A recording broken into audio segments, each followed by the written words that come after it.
Hello students, ये 11th की biology का सेकंड चैप्टर है। फर्स्ट चैप्टर हमारा कंप्लीट हो गया है।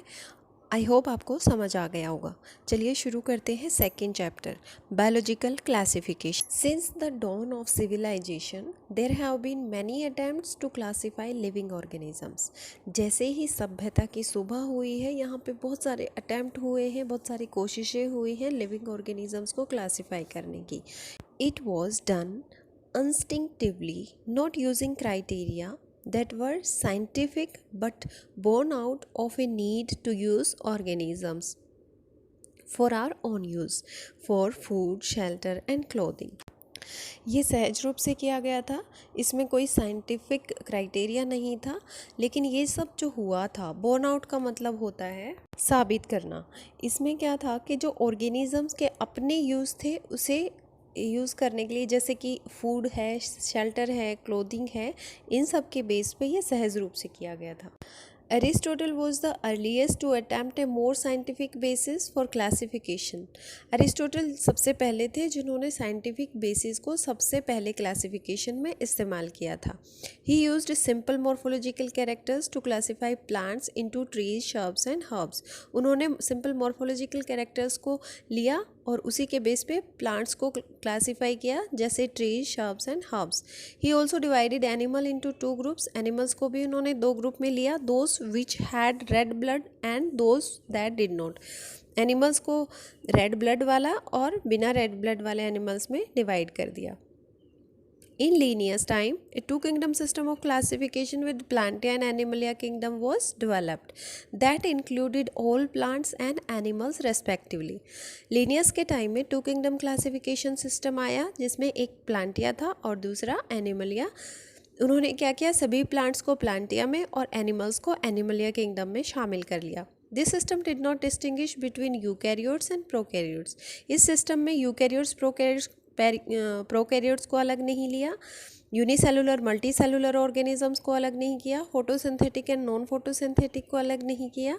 तो ये इसकी कमियां थी।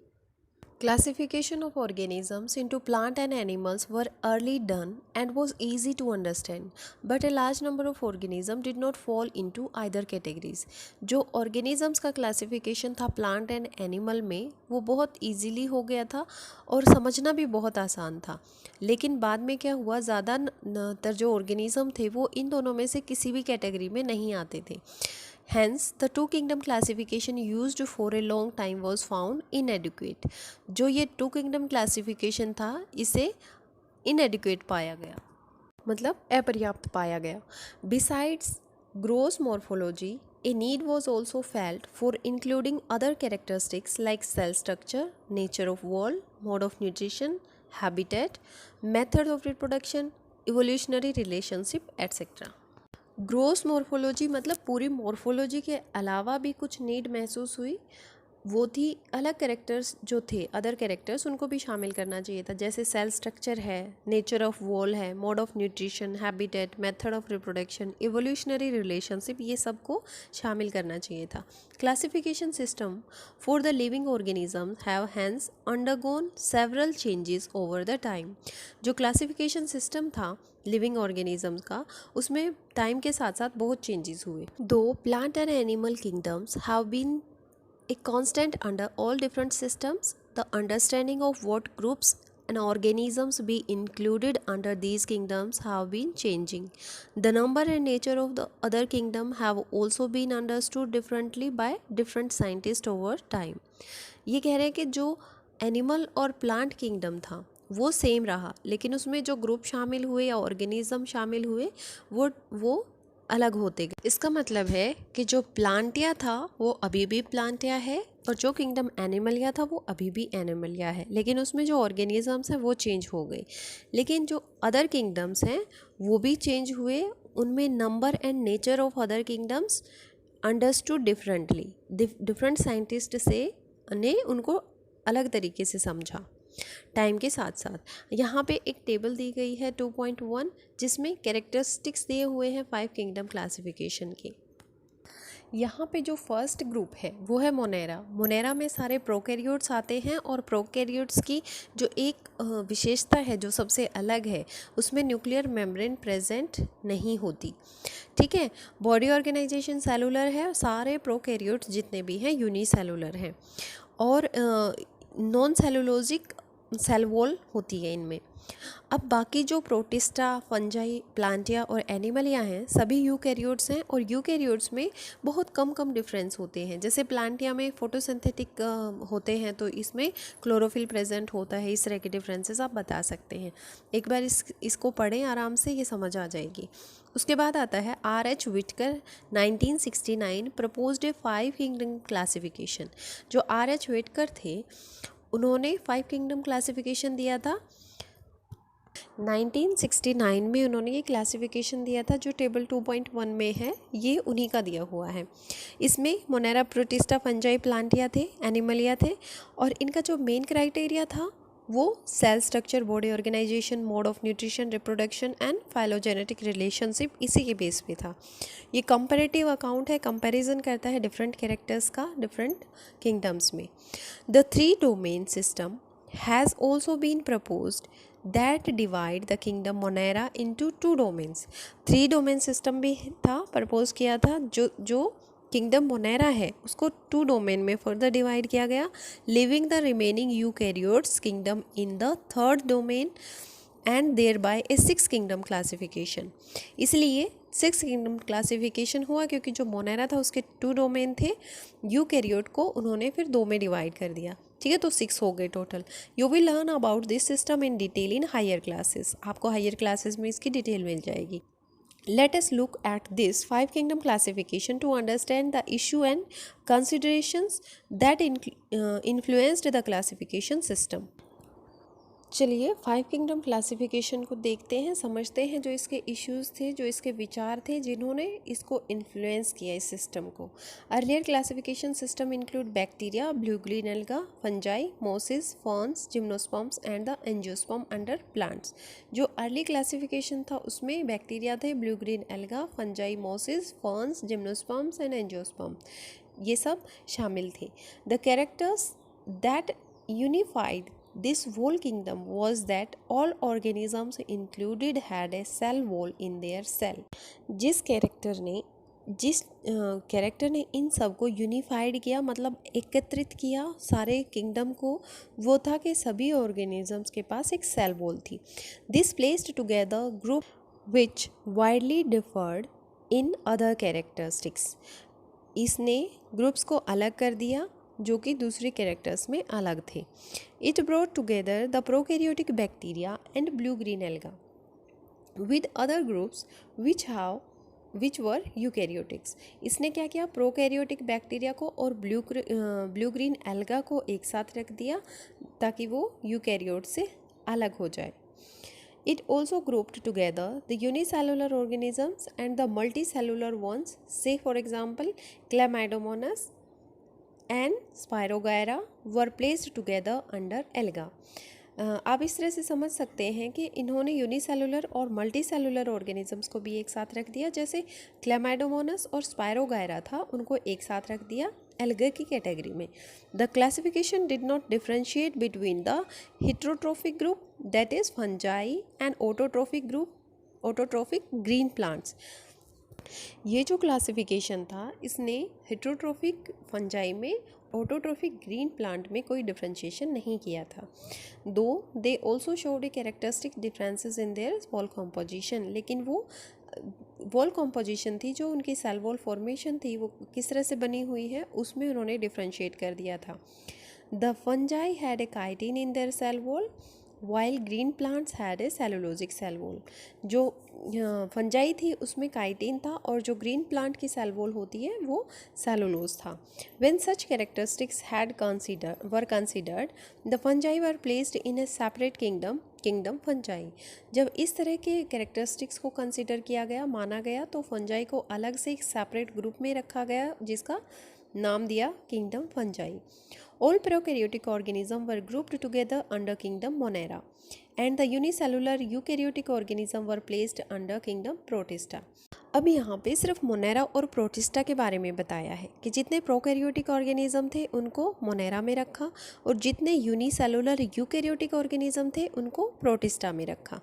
ठीक है। Kingdom protista has brought together Chlamydomonas chlorella with paramecium and amoeba. अब यहाँ पे क्या कह रहा है कि जो किंगडम प्रोटिस्टा था उसमें उन्होंने क्लैमाइडोमोनास को रख दिया, क्लोरेला को रख दिया जो कि पहले प्लांट्स के अंडर था, पैरामीशियम और अमीबा को रख दिया, ये पहले एनिमल किंगडम में थे क्योंकि इनमें सेल वॉल नहीं होती। It has put together organisms which in earlier classifications were placed in different kingdoms. इन्होंने जो अलग अलग क्लासिफिकेशन जो अलग अलग किंगडम में ऑर्गेनिजम्स को रखा हुआ था अब इस किंगडम ने एक साथ कर दिया। This kind of changes will take place in future too depending on the improvement of our understanding of characteristics and evolutionary relationship। इस तरह के चेंजेस फ्यूचर में भी होंगे क्योंकि जो हमारी अंडरस्टैंडिंग है कैरेक्टर्स और इवोल्यूशनरी रिलेशनशिप को लेके वो भी इम्प्रूव होगी और वैसे ही चेंजेस होते जाएंगे। Over time an attempt has been made to evolve a classification system which reflect not only one morphological, physiological and reproductive similarities but is also phylogenetic। phylogenetic होता है evolutionary relationship होता है उसको phylogenetic बोलते हैं। समय के साथ एक और क्लासिफिकेशन को विकसित किया गया जिसमें कि सिर्फ मॉर्फोलॉजिकल, फिजियोलॉजिकल या रिप्रोडक्टिव सिमिलरिटीज़ नहीं थी बल्कि फाइलोजेनेटिक रिलेशनशिप भी था, मतलब कहाँ से कौन सी स्पीसीज इवॉल्व हुई है, पैदा हुई है। In this chapter we will study characteristics of kingdom Monera, Protista, fungi of Whittaker system of classification. इस चैप्टर में हम जो व्हिटकर का क्लासिफिकेशन था, व्हिटकर ने 5 किंगडम क्लासिफिकेशन दिया था, उसमें हम मोनेरा, प्रोटिस्टा और फंजाई को पढ़ेंगे। The kingdom Plantae and Animalia commonly refer to as plant and animal kingdom respectively. जो प्लांटिया और एनिमलिया है उसको साधारणतः एनिमल किंगडम और प्लांट किंगडम कहते हैं। Kingdom Monera, bacteria are the sole members of the kingdom Monera. Kingdom Monera का नाम आते ही आपको बैक्टीरिया याद कर लेना है कि सिर्फ बैक्टीरिया ही हैं जो किंगडम मोनेरा के मेंबर्स हैं।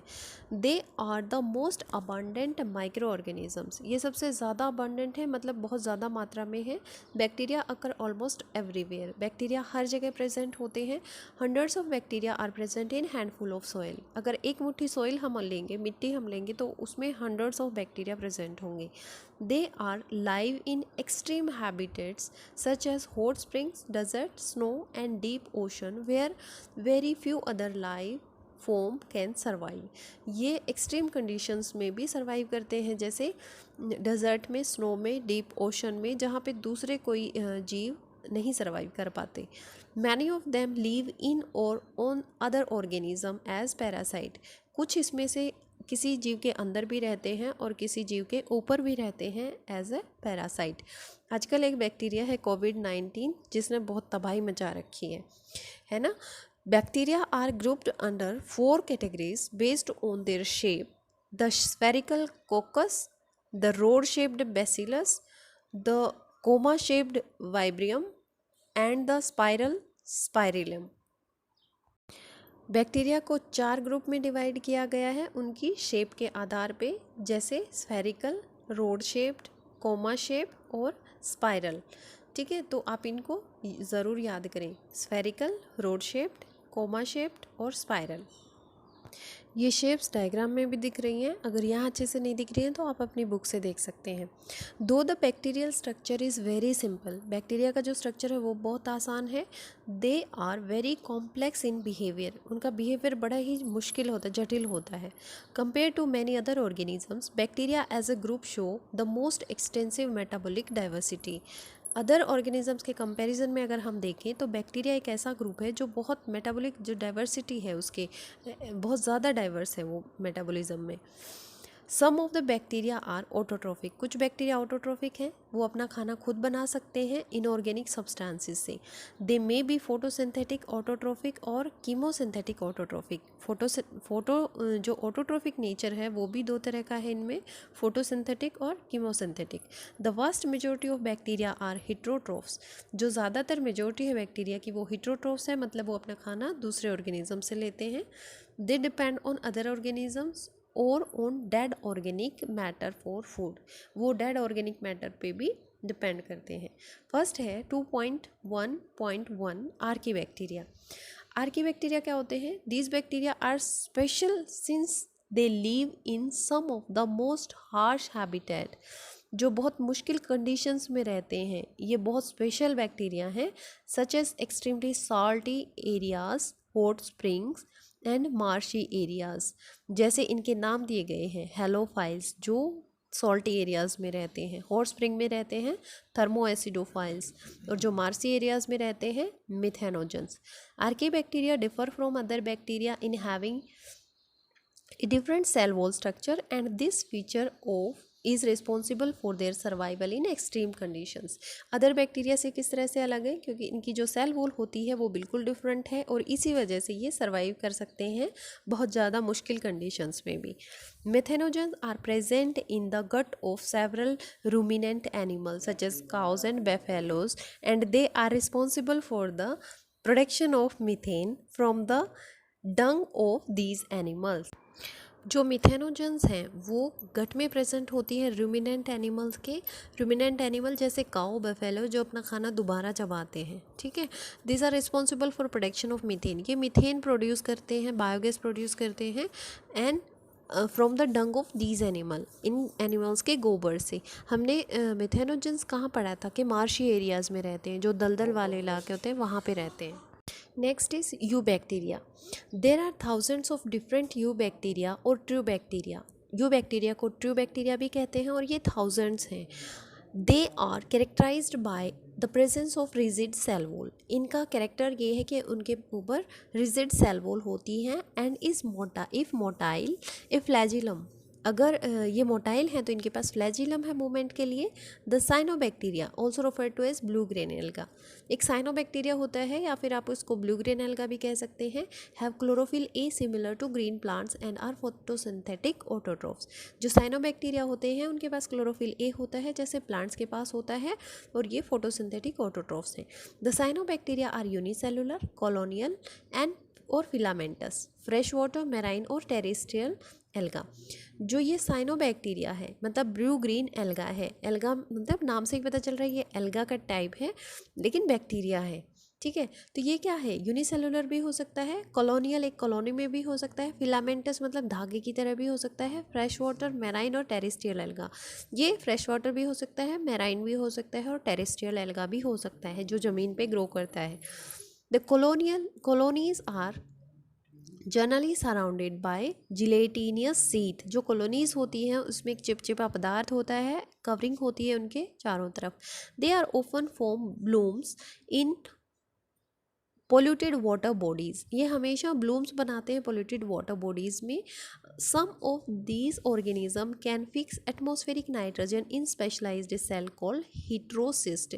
इसमें से कुछ ऐसी होती हैं जो एटमॉस्फेरिक नाइट्रोजन को फिक्स कर सकती हैं, जिसको हेट्रोसिस्ट कहते हैं, जैसे नोस्टॉक है, एनाबीना है। Chemosynthetic autotrophic bacteria oxidizes various inorganic substances such as nitrate, nitrite and ammonia and use the released energy for their ATP production। यहाँ पे आप देखेंगे कि कुछ इनमें से ऐसी होती हैं जो एटमॉस्फेरिक नाइट्रोजन फिक्स कर सकती हैं अपनी स्पेशलाइज्ड सेल से। वो सेल्स कौन सी होती हैं? हेट्रोसिस्ट, और उसमें हम नोस्टॉक और एनाबीना का नाम दे सकते हैं।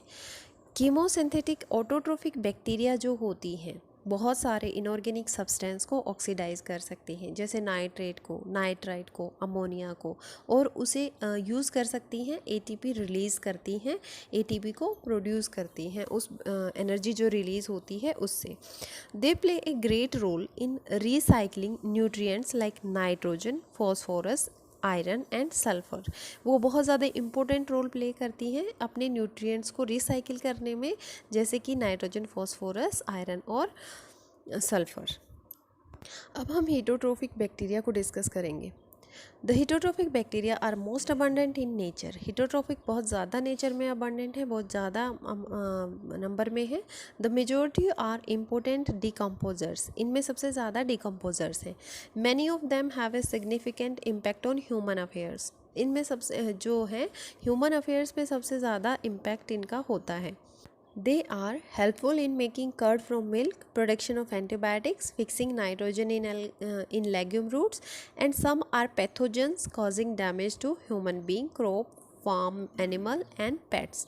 इनमें से कुछ हेल्पफुल होते हैं जिससे जैसे कि मिल्क से दही बनाने में, एंटीबायोटिक्स प्रोड्यूस करने में, जो नाइट्रोजन फिक्सेशन है उसमें, जो लेग्यूम प्लांट की रूट्स में प्रेजेंट होते हैं। कुछ पैथोजेनिक भी होते हैं, पैदा करते हैं, जैसे कि ह्यूमन बीइंग में और क्रॉप्स में, एनिमल्स में, पेट एनिमल्स में, फार्म एनिमल्स में।